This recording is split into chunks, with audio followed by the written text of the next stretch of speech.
지금 막 외출하고 들어오신 분들 너무 추워 이 소리 절로 나실 것 같은데요. 이제 겨울이 찾아오고 있습니다. 내일 저녁 우리 지역을 중심으로 또 빗방울이 떨어지고 나면 초겨울 추위가 찾아온다고 하는데요. 벌써부터 온수매트나 전기장판 등 온열기구 사용하시는 분들 많으시죠. 또 요즘 주머니에 핫팩은 필수이기도 합니다. 그런데 여러분 아시나요? 이런 것들이 우리에게 저온 화상을 또 입힐 수 있다고 해요. 오늘 그래서 저온 화상에 대해서 함께 이야기 나눠볼까 합니다. 외과 전문의 남정강 원장님과 함께합니다. 원장님 안녕하세요. 네, 안녕하십니까? 네, 제가 방금 전에 이제 저온 화상 이런 이야기를 했는데 보통 우리가 화상하면 뜨거운 열에 의해서만 입는다고 생각하는데 저온에서도 화상을 자주 입나요? 네, 보통은 이제 고온에서만 화상을 입는다고 생각하시지만 물이 끓는 온도인 100도씨의 절반도 안 되는 48도에서도 화상을 입을 수 있습니다. 네. 100도씨에서는 스치기만 해도, 그리고 68도에서는 1초, 그리고 48도에서는 5분간 접촉할 경우에 피부 손상이 시작된다고 되어 있습니다. 이것이 바로 저온 화상입니다. 그렇군요. 뭐 100도씨에서는 스치기만 해도 뭐 68도에서는 1초 뭐 이런 게 다 나눠져 있는데요. 사실 저는 저온 화상이라는 말 들어는 봤지만 좀 생소합니다. 좀 더 구체적으로 설명 부탁드려요. 네, 저온 화상에 대한 의학적으로 정확한 정의는 되어 있지 않지만 일반적으로 40도에서 70도 정도의 열에 의해서 오랫동안 피부가 장시간 노출될 경우에 생기는 화상을 생각하시면 될 것 같고요. 네. 좀 전에 말씀드렸다시피 비교적 낮은 온도에서부터 피부 손상이 시작되게 됩니다. 그렇지만 이제 치료받을 정도의 심각한 화상을 입는 경우는 40도에서 45도 온도에서는 약 3시간 정도, 그리고 46도 이상에서는 1시간, 50도 이상에서는 5분 이내에 치료를 필요로 하는 심각한 화상이 생기는 것으로 알려져 있습니다. 즉 사람의 피부가 뜨겁게 느끼지 않는 정도의 낮은 온도에서 장시간 노출됨으로써 피부에 열이 누적되어서 피부 손상을 일으키는 화상을 일컬어 말하는 것입니다. 들어보니까요, 사람이 느끼지 못하는 그 뜨거운 온도인 거잖아요. 그렇게 보면 조금 더 위험할 수 있을 것 같은데, 겨울이니까 따뜻한 온도, 뭐 전기장판 이런 거 많이 사용하실 텐데, 저온 화상 입는 분들 더 많아지겠어요. 네, 1년 중 추위가 시작되는 11월 중순경에 저온 화상이 늘어납니다. 네, 그냥 생활하기에는 좀 쌀쌀하고 보일러를 틀기에는 좀 이른감이 있는 경우에 이제 전열기, 전기장판이나 전기매트들을 켜놓고 생활하다가 저온 화상을 입는 경우입니다. 이제 이런 올해같이 네. 추위가 좀 일찍 시작되는 경우에 저온 화상이 좀 더 늘어나는 경향을 보이고 있고요. 이런 전기매트나 온수매트 이외에도 이제 네. 핫팩이나 추울 때 많이 사용하는 핫팩이나 손난로 같은 경우에서도 최대 온도가 70도까지 올라가기 때문에 저온 화상을 입을 수 있습니다. 요즘은 좀 보기 힘들지만 전통 가옥에서 온돌에서도 저온 화상이 자주 발생하는 것으로 되어 있습니다. 그렇군요. 선생님 설명을 들으니까 제가 예전에 겨울에 핫팩을 너무 추워서 배에 넣어놓고 있다가 배에 약간 화상을 입은 적이 있는데 그게 바로 저온 화상이었습니다.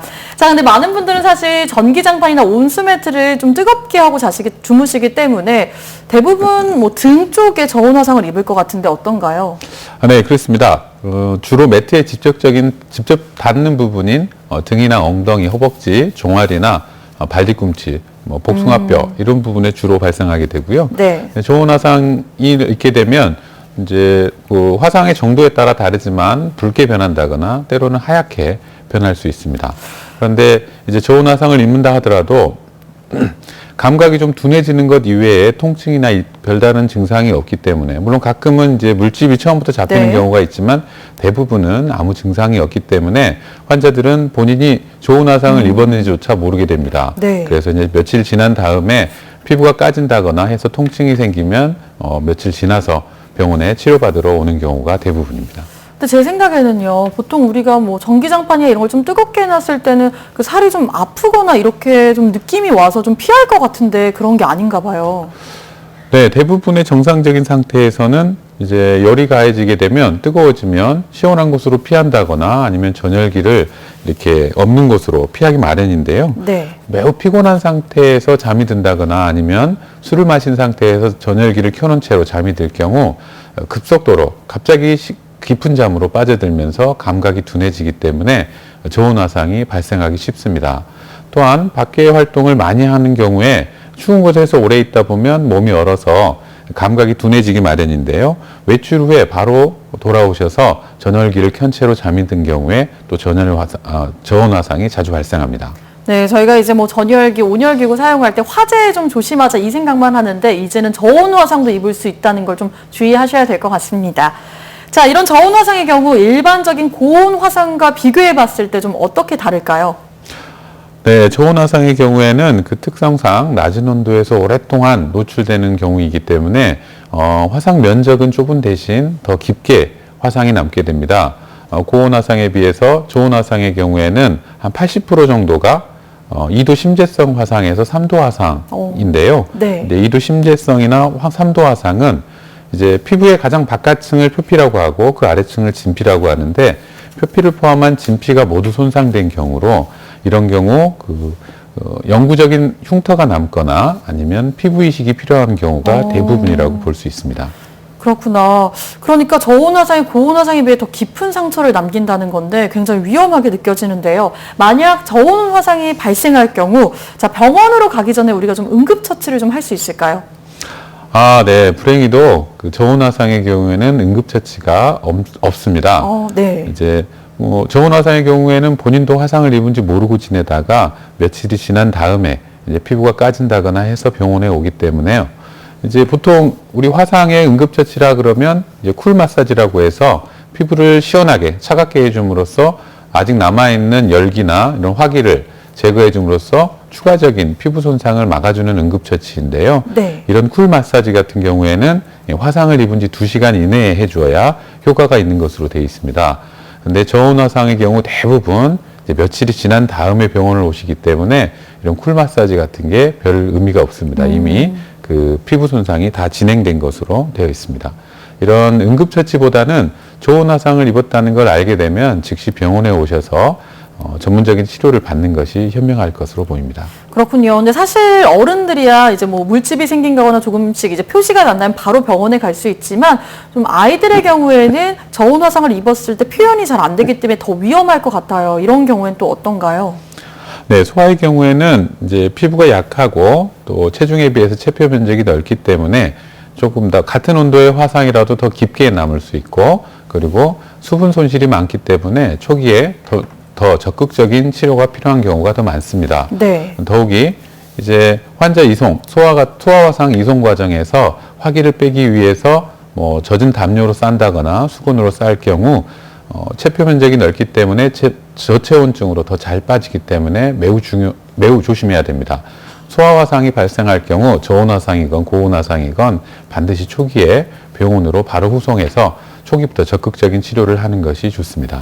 네, 정말 응급처치도 좀 힘들고요. 고온 화상보다 더 깊은 상처를 남기는 저온 화상입니다. 무엇보다는 저온 화상을 입지 않는 예방이 중요할 것 같은데요. 예방법이 좀 있을까요? 네, 예방법은 간단합니다. 생각보다 간단한데요. 전기장판이나 온수매트를 사용하실 때 담요를 덮어서 쓰시게 되면 열이 담요를 통해서 분산되게 되고 또 피부가 매트에 직접 닿지 않기 때문에 저온 화상을 예방할 수 있습니다. 매트나 이런 전기 매트나 온수 매트 이외에도 보통 전기장판을 전기 방석을 사용할 경우에도 일반 방석을 그 위에 얹어서 사용하는 것이 좋고 그리고 핫팩이나 저 손난로 같은 경우에도 케이스를 사용한다거나 네. 아니면 장갑을 낀 채로 사용하는 것이 예방법에 도움이 될 수 있습니다. 그리고 좀 전열기를 선택하는 것이 또 중요한데요. 네. 되도록이면 국가공인통합인증마크인 KC마크를 확인해서 그 전열기를 구입하시는 것이 예방에 도움이 될 것으로 보입니다. 네, 남정광 원장님과 함께 저온 화상에 대해서 이야기를 나누고 있습니다. 근데 문득 궁금한 게요. 저온 화상은 집에서 할 수 있는 응급조치가 거의 없다고 하셨는데 그렇다면 혹시 이제 고온 화상을 입었을 때 우리가 집에서 좀 할 수 있는 응급 방법이 좀 있을까요? 네, 이제 화상이 발생하게 되면 이제 어차피 저온 화상이야 본인이 모르고 있다가 며칠 뒤에 병원으로 오시게 되니까 뭐 응급처치가 없다지만 이제 고온 화상 이제 막 발생할 경우에 가장 큰 원칙은 더 이상 몸으로 열이 전달되지 않도록 하는 것이 중요합니다. 네. 뜨거운 물체나 물질이 몸에 닿았다면 즉시 몸에서 떼어내거나 씻어내서 더 이상 몸에 열이 전달되지 않게 하시고 이때 가장 중요한 것은 반드시 찬물, 얼음물이나 이런 차가운 물이 아니라 상온의 물로 씻어내 주는 것이 중요합니다. 또한 몸에 붙어 있는 뭐 반지라든가 목걸이 등은 금속은 빨리 뜨거워지고 네. 열을 오랫동안 머금는 성질이 있기 때문에 몸에서 즉시 제거해서 더 이상 몸에 열이 전달되지 않도록 하는 것이 중요합니다. 또한 이제 몸에 더 이상 열이 전달되지 않도록 했다면 네. 이제 상온의 물로 조금 더 씻어내서 화기를 조금 더 제거해 준 다음에 마른 수건이나 담요로 상처 부위를 싸서 병원으로 바로 오시면 되는데요. 이제 계속 화기를 빼기 위해서 젖은 수건이나 담요로 이렇게 환부를 싸서 오시는 경우가 있는데 이런 경우 저체온증에 빠질 수 있기 때문에 반드시 마른 담요를 사용하셔야 됩니다. 또한 화기를 좀 더 효과적으로 빼기 위해서 얼음을 화상 부위에 대는 경우가 가끔 있는데요. 네. 이런 경우 열 때문에 이미 한번 손상된 조직이 얼음으로 인해서 한랭 손상을 또 한 번 받게 돼서 화상의 깊이가 더 깊어질 수 있습니다. 반드시 상온의 물로 사용하시는 것이 중요합니다. 네, 많은 팁을 정말 알려주셨는데요. 감사합니다. 자, 오늘 남정광 원장님과 함께 화상에 대한 모든 것 함께 이야기 나눠봤습니다. 도움 말씀 주셔서 감사합니다. 네.